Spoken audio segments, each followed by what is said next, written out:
Hello साथीहरू, यताति छ खसीको मासु कि अलिक परेको थिएन, अझ मासु छ। यता खोर्सानी लिएर त भात रुच्दैन, यता छ के जाति अब अहिले जुन बोसो मैले बोसो गरेको थिएँ, बोसो यस्तो भएछ कि यसो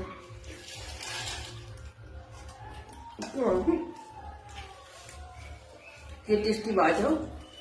के अरे वेटको कुरो कि वेट बढो भने त अब देखेकोलाई टेन्सन हुन्छ होइन, अनि बढोस् खाएका बेला चाहिँ वेट बढोस् जस्तो लाग्छ।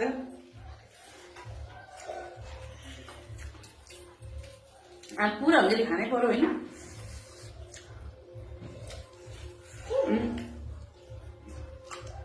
वेटको कुरो देखा जान्छ कि पहिले त खाना त पर्यो नि त।